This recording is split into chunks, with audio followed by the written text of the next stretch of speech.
یا صاحب الزمان یا صاحب الزمان یا صاحب الزمان یا صاحب الزمان آ جائیے مولا آ جائیے مولا. اس لیے ان باتوں کو سمجھنے کی ضرورت ہے. عوام تک پیغام، عوام کے جو ان کی مجبوریاں ہیں، جو ان کی شکایات ہیں، جو ان کے مسائل ہیں، جو ان کے مشکلات ہیں، ہم ان کے حل کے لیے، ان کے لیے ہر قسم کی کوشش کے لیے حاضر ہیں.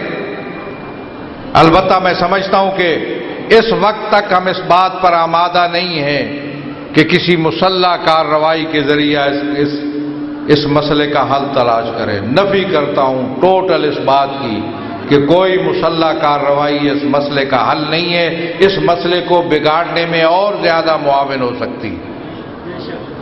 اس طرف ابھی تک ہم نہیں آئے. ہماری کوششیں ہیں جس کو عام لوگ یا یہاں کے کراچی کے لوگ کہتے ہیں سیاسی عمل، اس سیاسی عمل کے ذریعہ وہ ملی عمل ہے، وہ ملی عمل ہے جس کو سیاسی عمل لوگ کہتے ہیں اور گریز کرتے ہیں.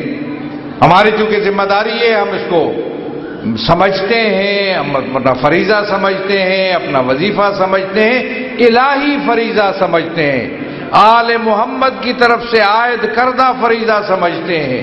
اس لیے ہم نے اسے ادا کرنا ہے. تشیع کی بقا اور تشیع کے وجود اور اس کے بقا کے میدان کے اندر ہم موجود ہیں. اس لیے ہم نے دوسرے مسائل میں کو کم کیا ہے اور اس میں زیادہ اپنی سرگرمیاں بڑھائی ہیں. اور اسی حوالے سے اگر سیاسی میدان میں ہم رہے تو اس کے بھی نتائج ہم نے، انتخابی میدان کے اندر ہم رہے تو اس کے بھی نتائج ہم نے حاصل کیے. یہ جو سینٹ سے اور قومی اسمبلی سے ہم نے بہت سے ایسے بل جو تشیع کے خلاف سنگین سخت خلاف تھے، ان کو اگر رد کر کے ردی کی ٹوکری میں اگر پھینکوایا تو یہ ہم سیاسی عمل کے نتیجے میں، انتخابی عمل کے نتیجے میں ہوا. اور اب بھی اگر ہم سیاسی عمل میں جائیں گے، انتخابی عمل میں جائیں گے تو تشیع کے وقار کے لیے، کسی فرد یا کسی شخص کے عہدے یا منصب کے لیے نہیں، صرف تشیع کے وقار کے لیے، تشیع کی عظمت کے لیے ہم جائیں گے. اور یہ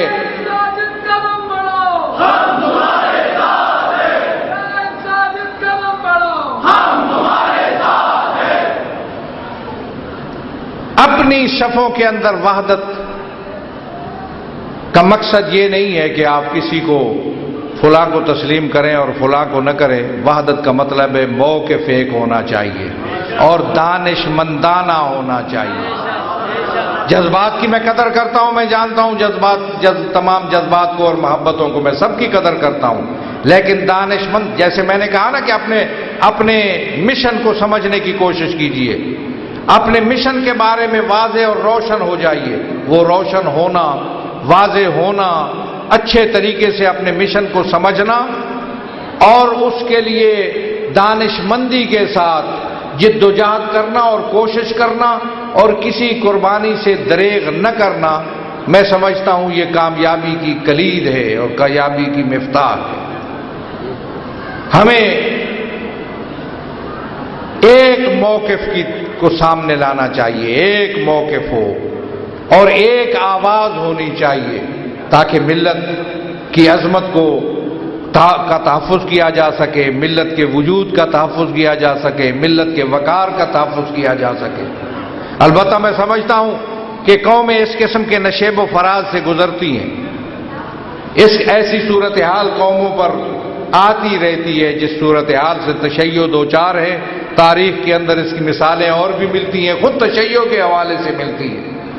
لہذا تشیع اگر اس ایسے مرحلے سے، اس امتحان کے مرحلے سے گزر رہی ہے تو اسے دانشمندی کا ثبوت دیتے ہوئے اس امتحانی صورتحال کا سامنا کرنا ہوگا، اور تب ہی میں سمجھتا ہوں کہ سرخروئی ہوگی اور سرفرازی ہوگی.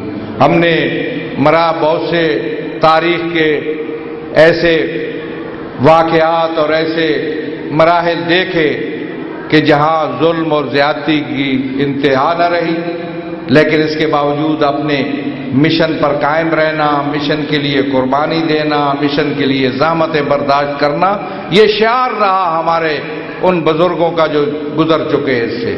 اور میں آپ پہلے بھی سن چکے ہیں کہ بہت سی کون سے وہ مظالم تھے اور مصائب تھے جو کربلا والوں پر نہیں ڈھائے گئے، اور کس صبر و حوصلے سے بڑھایا انہوں نے اپنے مشن کو آگے، کس انداز میں اپنے مشن کے راستے میں قربانیاں دیں، اور کس انداز میں اس مشن کو آگے بڑھایا، اور کس قوت اور جرأت کے ساتھ اس کو آگے بڑھایا۔ وہ کون سا ظلم تھا جو کربلا میں نہیں ہوا؟ وہ کون سی مصیبت تھی جو کربلا والوں پر نہیں ڈھائی گئی؟ سید الشہداء جب یکا و تنہا رہ گئے ہیں میدان میں،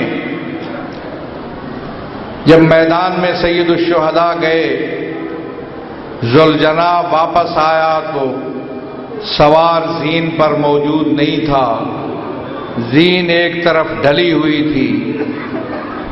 ذوالجناح جب خیام کے سامنے آیا تو بیویوں نے ذوالجناح کے گرد ہالا ڈالا، بین کرنے شروع کیے، واہ محمدہ، واہ علیہ، واہ حسینہ۔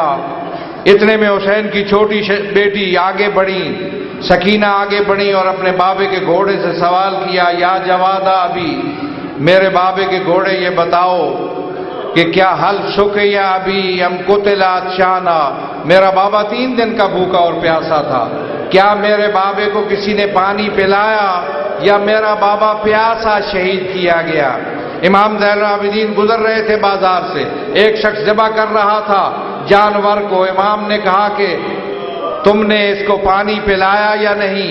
کہا یا حضرت ہم مسلمان ہیں، ہم جانور کو بغیر پانی پلائے ذبح نہیں کرتے۔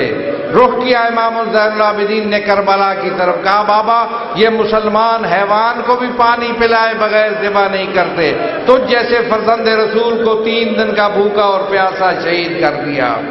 اللہ اللہ القوم الظالمین وسيعلم الذين، اور کچھ نہیں پڑھنا۔ بہرحال ہمارے شہید پہ اپنی رحمت اور برکت نازل فرما، ہمارے شہید کے درجات کو بلند فرما، اعلی علیین میں مقام عنایت فرما، شہداء کربلا کے ساتھ معشور فرما، اس کے راستے کو زندہ رکھنے کی ہمارے عزیزوں کو توفیق اور ہمت عنایت فرما، بہرحال پریشانیاں دور فرما، مشکلات رفع فرما، تشیع کو سرفرازی اور سربلندی عنایت فرما، دشمنوں کو ذلیل و خوار و نیست و نابود فرما، اتحاد و وحدت کی برکت سے مالا مال فرما، سلامتی اور خیر عنایت فرما، دلوں میں جو آزاد ہے تو علیم بذات صدور ہے پوری فرما، ہم سب کی توفیقات خیر میں اضافہ فرما۔ آجائیے مولا، آجائیے مولا، یہ خواہش زہرا ہے، یہ حیدر کا ہے ارمان، اس ذکر پہ جان دیں گے، اس ذکر سے ہے جان، مولا دھماکے نہیں مرتا کبھی ایمان، اس مجلس و ماتم پہ ہے اولاد بھی قربان۔ مہدی یہ کہے